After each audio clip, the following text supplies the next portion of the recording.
سابق D G I S I lieutenant general retired Faiz Hameed اپنی ملازمت کے دوران بے پناہ ان گنت کنٹروورسیز اور الزامات کے حوالوں سے مسلسل خبروں میں رہتے تھے، لیکن کل ان کے اپنے ادارے پاکستان آرمی نے field general court marshal K تحت ان کو باقاعدہ چارج شیٹ کیا، ان پر باضابطہ فرد جرم عائد کر دی گئی ہے۔ جنرل فیض حمید سخت ترین مصیبت میں پھنس چکے ہیں، ممکنہ طور پر اپنے رینک، فوجی اعزازات، ریٹائرمنٹ کے بعد کی تمام مراد بشمول پینشن، پلاٹس وغیرہ سب سے محروم ہو سکتے ہیں۔ پاک فوج کا نظام احتساب اسی قسم کی سزا تجویز کرتا ہے، سنگین الزامات ہو تو یہ سب کچھ ہو سکتا ہے اور غالباً ممکنہ طور پر انہیں سزائے قید بھی ہو سکتی ہے۔ الزامات کی نوعیت سزائے قید کی اشارہ بھی کر رہی ہے۔ آئی ایس پی آر کے مطابق جنرل فیض نے 9 مئی سے جڑے پرتشدد واقعات جن میں فوجی تنصیبات پر حملے کیے گئے تھے اور مذموم سیاسی عناصر سے ملی بھگت میں بھی ان کو انویسٹیگیٹ کیا ہے۔ 4 ماہ پہلے 12 اگست کو جنرل فیض کو تحویل میں لیے جانے کے وقت آئی ایس پی آر نے جو بیان جاری کیا تھا اس میں کہا گیا تھا کہ لیفٹیننٹ جنرل فیض حمید کے خلاف ریٹائرمنٹ کے بعد آرمی ایکٹ کی خلاف ورزی کے متعدد واقعات کی تصدیق ہو چکی ہے۔ اس پورے پس منظر نے اس انتہائی اہم سوال کو جنم دیا ہے جس کا شاید ابھی جواب ہمارے پاس موجود نہیں ہے کہ کیا جنرل فیض کو بطور ڈی جی سی آئی ایس آئی اور بطور ڈی جی آئی ایس آئی جو ان پر الزامات لگے، جو ان کے حوالے سے الزامات سامنے آئے، کیا ان پر ان کو معافی مل گئی ہے یا ان الزامات کی تحقیقات ابھی جاری ہے؟ کیا موجودہ فیلڈ جنرل کورٹ مارشل جہاں پر جنرل فیض پہ مقدمہ چلے گا، کیا ان الزامات کو بھی ان میں شامل کیا گیا ہے، اس تحقیقات کو بھی شامل کیا گیا ہے جو ان کی ملازمت کے دوران ان اعمال پر یا ان اختیارات کو جس کا انہوں نے استعمال کیا، جس انداز سے استعمال کیا، جو الزامات ان پہ لگے ہیں، کیا اس سے ان کو بری الذمہ قرار دے دیا گیا ہے یا اس کی علیحدہ سے تحقیقات ہوگی یا وہ اس کورٹ مارشل میں شامل ہوں گے؟ یہ اس بہت اہم سوال ہے جس کا ابھی ہمارے پاس حتمی جواب نہیں ہے۔ ان پر سیاسی منورنگ کے جو الزامات لگے ایک ڈی جی سی آئی ایس آئی کی حیثیت سے، اور اس کے علاوہ جو مختلف الزامات ان کے لگتے رہے، خاص طور پہ یہ تاثر عام تھا کہ عمران خان کی حکومت میں، پی ٹی آئی کی حکومت میں جنرل فیض ہی تھے کہ جن کے پاس جادو کی چھڑی تھی، وہ اختیارات میں اور انتظامات میں حکومتی معاملات کے بے تاج بادشاہ سمجھے جاتے تھے۔ آپ کی حکومت تھی، اس میں جنرل فیض حمید جو تھے وہ الٹیمیٹ تھے، وہ کنگ میکر تھے، عمران خان کی کم جنرل فیض کی زیادہ تھی۔ بالکل ایسے تھا۔ کس کو نہیں معلوم کہ پیناما کیس اور نواز شریف کو سزاؤں میں جنرل فیض کا کتنا اثر و رسوخ تھا، پی ٹی آئی کی حکومت بنوانے اور چلانے میں ان کا کتنا بڑا کردار تھا۔ عمران خان اور جہانگیر ترین کی نااہلی کے کیس میں سابق چیف جسٹس ثاقب نثار اور جنرل فیض کی راز و نیاز کی ملاقاتیں کس کو نہیں معلوم؟ خود پی ٹی آئی کے بانی رکن عمران اسماعیل نے ہمارے نقطہ پوڈ کاسٹ میں باقاعدہ انکشاف کیا تھا کہ سابق چیف جسٹس قاضی فائز عیسیٰ کے خلاف ریفرنس فیض حمید کے ذہن کی سوچ تھی۔ پی ٹی آئی حکومت میں پارلیمنٹ میں نمبر پورے کرانے میں فیض حمید ہی پیش تھے۔ سکندر سلطان راجہ کو چیف الیکشن کمشنر بھی فیض حمید نے ہی لگوایا تھا۔ عمران خان کے پاس ہر مرض کا ایک علاج تھا اور ہر مرض کے لیے ان کو ایک ہی جادوگر ان کے پاس تھا، وہ تھا جنرل فیض۔ وہ کہتے تھے یار فیض مینیج کر لے، معاملہ ذرا ہاتھ سے نکلتا ہوا نظر آتا تھا تو پھر جنرل فیض ان پلے آ جاتے تھے۔ جو اپوائنٹمنٹ ہے نا ان کی چیف الیکشن کمشنر کی، یہ بھی جنرل فیض کی وجہ سے۔ عمران خان صاحب تو فائز عیسیٰ کو جانتے ہی نہیں تھے، بیسکلی تو جنرل فیض کے ذہن کی اختراع تھی یہ سارا ڈرٹی ایری اور جعفر صادق، میر صادق اور یہ سارا میر جعفر میر صادق کا کتاب اور ساری چیزیں، میں سسپیکٹ ہی کرتا ہوں کہ یہ اس میں جنرل فیض کہیں نہ کہیں تھے، اور یہ جو اسٹیبلشمنٹ سے دوری ہوئی اس میں بھی یہ کار فرما کہیں نہ کہیں رہے ہیں۔ اس پوری کیفیت نے کئی دیگر سوالات کو بھی جنم دیا ہے۔ کیا جنرل فیض جو کچھ کرتے رہے، کیا اس میں وہ تنہا تمام الزامات کے ذمہ دار ہیں؟ کیا وہ لون وولف تھے یا بے تاج بادشاہ تھے یا ان کو باقاعدہ اختیارات تفویض کیے گئے تھے، ان کو یہ سب کچھ کرنے کی اجازت دی گئی تھی؟ پورے نظام نے جنرل فیض کو یہ جو کچھ وہ کرتے رہے اشارے پہ پورے نظام کو چلاتے رہے، اس کا اختیار ان کو دیا گیا تھا۔ کیا پی ٹی آئی کے دور حکومت اور ریاست میں کوئی والی وارث نہیں تھا کہ جنرل فیض اس وقت کے وزیر اعظم عمران خان اور اس وقت کے army chief general Qamar Javed Bajwa کو جواب دہ نہیں تھے؟ کیا ان سے کوئی پوچھ گچھ نہیں ہوتی تھی؟ کیا ڈی جی سی کی حیثیت سے جنرل فیض نے اس وقت ڈی جی آئی ایس آئی کے سامنے کوئی جواب نہیں دیا، کہ وہاں پہ ان سے کوئی پوچھ گچھ نہیں ہوئی؟ اور جب جنرل فیض DGI بنے تو کیا ہم یہ سمجھیں کہ وہ سابق وزیر اعظم عمران خان اور سابق army chief general Qamar Bajwa کو بائی پاس کر کے منمانی کر رہے تھے، اپنی چلا رہے تھے، کوئی پوچھنے والا نہیں تھا؟ جیسا کہ ہم نے کہا کہ کیا وہ واقعی ایک لون ولف تھے؟ اتفاق کی بات ہے کہ سابق وزیر اعظم نواز شریف کے تمام مخالفین منظرنامے سے غائب ہو چکے ہیں۔ ثاقب نثار، آصف سعید کھوسہ ریٹائر ہو چکے ہیں، اعجاز الاحسن پراسرار طریقے سے استعفیٰ دے کے چلے گئے، عمران خان جیل میں ہیں اور جنرل فیض حمید کورٹ مارشل کا سامنا کر رہے ہیں۔ اگر میاں صاحب کی کوئی حسرت پوری نہیں ہوئی تو ان کا باقاعدہ الزام، ان کا چارج شیٹ اس وقت کے آرمی چیف جنرل باجوہ کے حوالے سے ہے، جس کی وہ بار بار جواب طلبی کرتے رہے۔ ہم جو بات کر رہے ہیں دراصل وہ الزامات ہیں جن کی ترجمانی نواز شریف نے بہت پہلے کر دی تھی۔ یہ وہ پورا معاملہ ہے جو تحقیق طلب ہے، اور کیا کبھی اس کی تحقیق ہوگی یا تحقیقات ہوگی یا نہیں؟ کیا نواز شریف اور ان کے بھائی وزیر اعظم شہباز شریف اس معاملے کو آگے بڑھائیں گے یا نہیں؟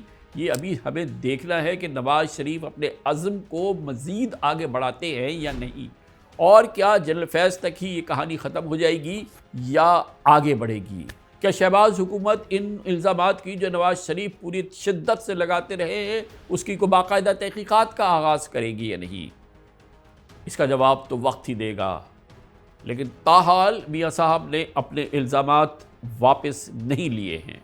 جنرل قمر جاوید باجوہ صاحب، یہ سوغات آپ ہی کی دی ہوئی ہے، آپ ہی اس مصیبت کی ماری قوم کی پریشانیوں کا موجب ہیں۔ باجوہ صاحب، جواب آپ کو دینا ہوگا۔ جنرل قمر جاوید باجوہ صاحب، آپ نے ہماری اچھی بھلی چلتی حکومت کو رخصت کروایا اور ملک و قوم کو اپنی خواہشات کی بھین چڑھایا۔ باجوہ صاحب، جواب آپ کو دینا ہوگا۔ ممبران پارلیمنٹ کی خرید و فروخت دوبارہ آپ نے شروع کروائی۔ باجوہ صاحب، جواب آپ کو دینا ہوگا۔ ججوں سے زور زبردستی سے فیصلے آپ نے لکھوائے انصاف کرنے کے جرم میں۔ جسٹس شوکت عزیز صدیقی اور قاضی فائز عیسیٰ کے خلاف تمام اقدامات آپ کے ایما پر کیے گئے۔ باجوہ صاحب، جواب آپ کو دینا ہوگا۔ آپ نے الیکشنوں میں عوام کے انتخاب کو رد کر کے اپنی مرضی کا نااہل ٹولہ اس قوم پر مسلط کیا، نتیجے میں ہونے والی بربادی کے بھی آپ ہی ذمہ دار ہیں۔ جنرل باجوہ صاحب، جواب آپ کو ہی دینا پڑے گا، آپ کو حساب آپ کو دینا ہوگا، آپ کو۔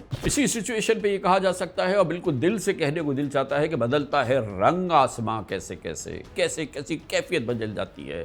کل تک کے مرد آہن جنرل فیض آج پابند سلاسل ہیں، پاکستان آرمی کے نظام اعتصاب کی پکڑ میں آ چکے ہیں، سزا کے قریب پہنچ رہے ہیں۔ کل تک نام لے کر جنرل قمر جاوید باجوہ سے جواب مانگنے والے نواز شریف فی الحال خاموش ہیں، لیکن اپنے الزامات کو واپس نہیں لے رہے۔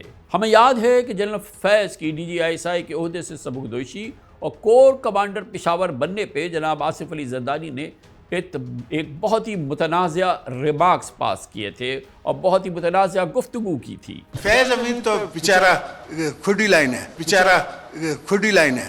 سب سے دلچسپ اور امپورٹنٹ بات یہ ہے کہ جناب آصف علی زرداری کے جنرل فیض کے حوالے سے اس ریمارکس کا پاک فوج نے بہت برا بنایا تھا، اور اس کے فوراً بعد ہی جنرل فیض کے حوالے سے تبصرہ کیا گیا تھا، اور اگلے ہی روز ان ریمارکس کے اگلے ہی روز یعنی 12 مئی 2022 کو ISPR نے ایک اعلامیہ جاری کیا تھا، جس میں کہا گیا تھا کہ پشاور کور پاکستان آرمی کی ممتاز فارمیشن ہے جو دہشت گردی کے خلاف قومی جنگ میں ہراول دستے کا کردار ادا کر رہی ہے۔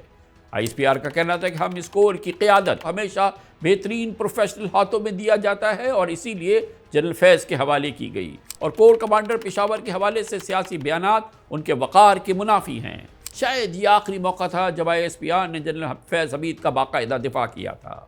گویا 12 مئی 2022 تک جنرل فیض حمید ISPR کی نظر میں یقیناً ایک ایسی شخصیت تھے کہ جن کا دفاع کرنا بنتا تھا، اور سیاستدانوں کا یعنی کہ جناب آصف علی زرداری کے ریمارکس کو ریبٹ کرنا ضروری تھا۔ پاکستان میں سابق ISI چیف جن میں جنرل حمید گل ہوں یا جنرل شمس الرحمان کلو، یا ان کے بعد جنرل اسد درانی، جنرل شجاع پاشا، جنرل ظہیر الاسلام، وہ اپنے وقت کے آرمی چیف کے قریب ترین رہتے ہیں، اور یقینی طور پہ وہ ان کے ڈسپلن کے سخت پابند رہتے ہیں۔